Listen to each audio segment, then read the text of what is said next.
बहुत कुछ काम हुआ है और अभी तक ज़्यादातर काम ऐसा दिखाई दिया है जिसमें सिर्फ दीवानगी है।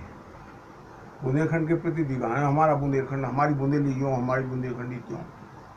और कुछ लोगों को ये कि मैं अमुक डिग्री लेकर के आया हूँ इसलिए मेरी बुंदेली में मेरी बड़ी सेवाएं हैं क्यों क्यों हैं। लेकिन राजा शाही ज़माने में महाराज वीर सिंह देव ने जो कोशिश की थी वीर साहित्य परिषद की तरफ से, और उन्होंने चाहा था कि बुंदेलखंडी का एक शब्दकोश बने, लेकिन नहीं बन पाया।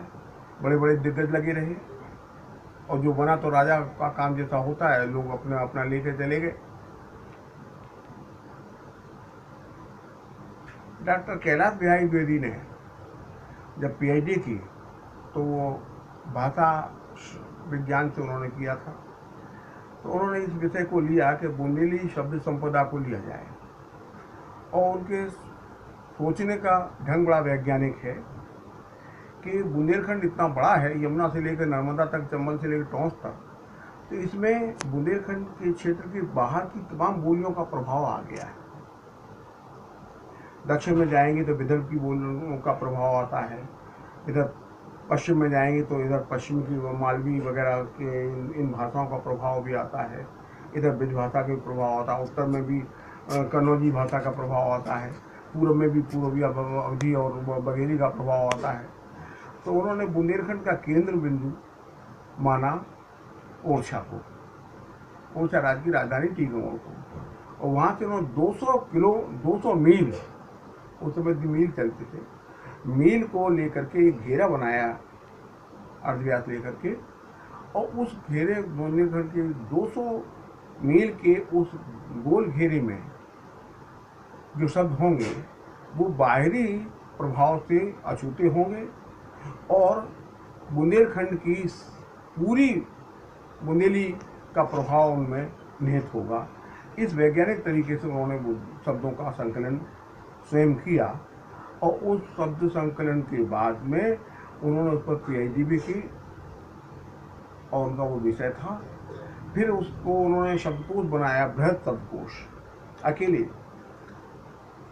जो सागर विश्वविद्यालय की ईसरी पत्रिका में धारावाहिक छपा। उसके बाद सत्येंद्र प्रकाशन इलाहाबाद से वह प्रकाशित हो चुका है, बुंदेली का बृहद शब्दकोश। वो पहला ऐसा शब्दकोश है जिसे प्रामाणिक कहा जा सकता है, क्योंकि उसको यूँ ही नहीं कि बुंदेली के शब्द एकत्र कर लो और उनका मायने लिख दो, नहीं, उसमें एक वैज्ञानिक दृष्टिकोण था। तो ये बुंदेली का शब्दकोश बनाना, ये बुंदेली के लिए एक ऐसा ठोस कार्य था जो विगत लगभग 80 वर्षों से जिसका प्रयास चल रहा था, और इसको इस 8 दशक के महाराज वीर सिंह देव के सपने को लेकर के साकार किया अकेली दम पर डॉक्टर कैलाश बिहारी द्विवेदी ने, और ये टीकमगढ़ की बहुत बड़ी उपलब्धि है और वो प्रकाशित भी हुआ। इसके बाद प्रश्न आया था कि बुंदेली की अभिव्यक्ति, बुंदेली भाषा की क्या विशेषता है। लोगों ने तो मान लिया कि कवि से मेले में जाना है और वाह वाली ताली बजवाना है, तो जैसे देहाती लोग बोलते वैसे के वैसा लिख करके बोल के लो है कर दिया। उन्होंने सफलता मान ली कि मैं बुंदेली का बहुत बड़ा कवि, मैंने बुंदेली में बहुत काम किया।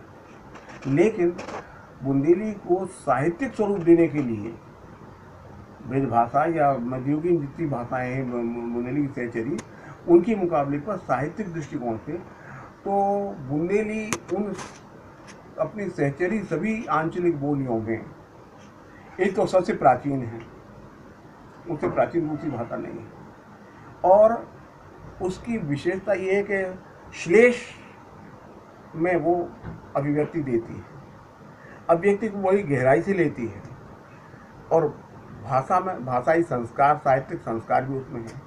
इस ओर किसी रचनाकार ने नहीं दिया। मैं जब आया तो आलोचना करने लगा उन लोगों की, तो उन लोगों ने कहा भाई ये तो खुद कविता लिखते नहीं हो, आलोचना करते हैं। तब फिर मॉडल रूप में मैंने ये कहा कि मैं कवि नहीं हूँ, मैं तो बुंदेली का टेस्ट ट्यूब हूँ, परखनली, और परखनली में प्रयोग करते हैं और तरह तरह के प्रयोग कुछ सफल हो जाते हैं, कुछ असफल हो जाते हैं, हमारे भी असफल हो सकते हैं, लेकिन भगवान के पास सभी सफल हो गए। मैंने उसमें फिर बुंदेली में प्रतीकवाद लिया। प्रतीकवाद के बाद फिर हिंदी में नवगीत लिखे जाए, नवगीत लिए। फिर हमने प्रयोगवादी कविताएं लिखी। ये सब कुछ लिखने के बाद मन नहीं माना और ये लगा कि जब तक कोई भाषा साहित्य में स्थापित नहीं हो सकती, जब से इतर भाषा से कोई उसमें अनुवाद ना हो। ये सन 70 की बात है, 70 में ये विचार हमारे दिमाग में पहुंचा था।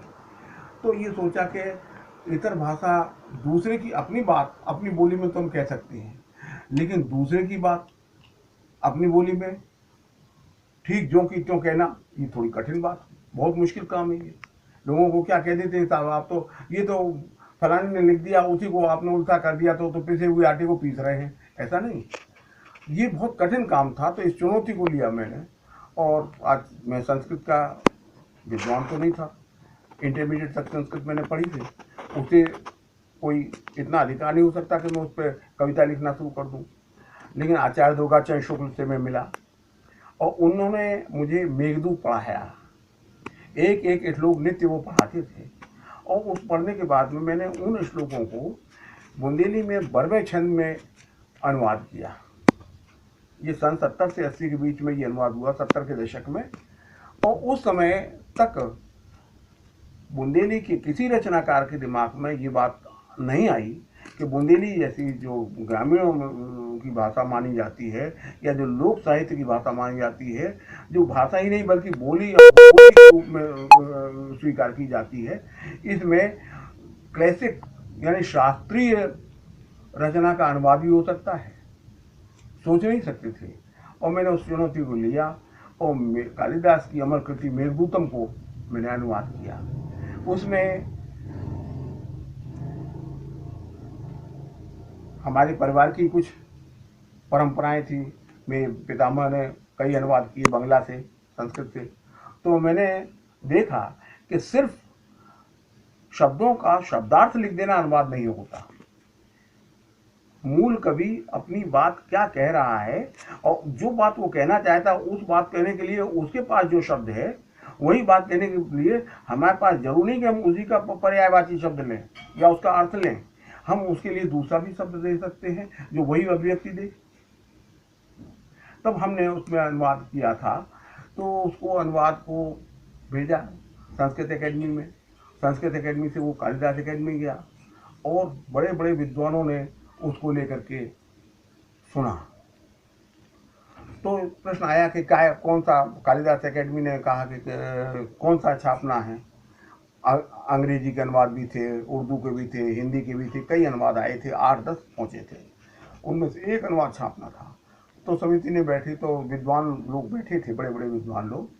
तो उसमें कहा कि तो अशोक वाजपेयी बोले कि नहीं, बुंदेली का अनुवाद प्रकाशित कर दिया जाए। बुंदेली का अनुवाद, बोले आंचलिक बोली में तो बड़ा मुश्किल हो जाएगा, क्योंकि कुछ ऐसे शब्द हैं कि बात सही है कि कालिदास के काल में और हमारे काल में 2500 साल का अंतर है।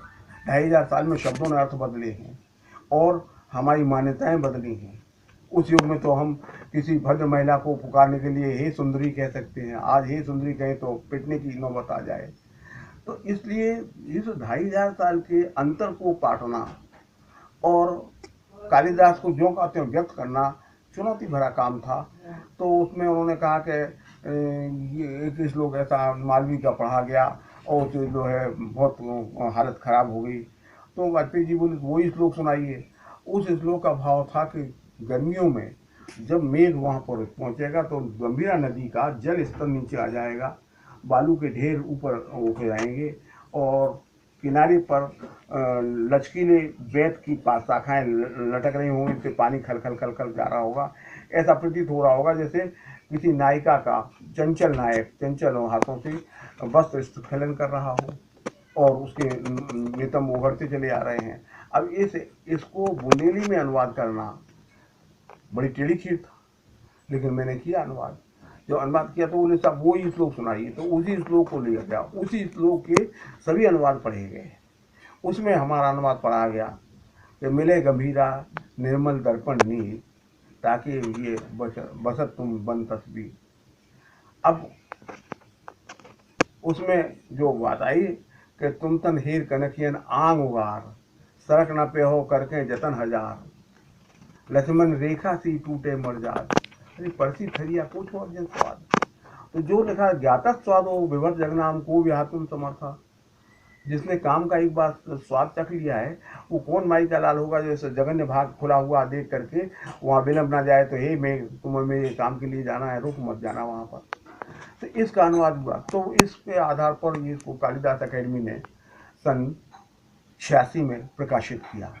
वहाँ से वह जोधपुर की एक संस्था है सर्वभाषा कालिदासियम, आंसूलाल की संचेती सन 40 से सिर्फ मेघदूत पर काम कर रहे हैं।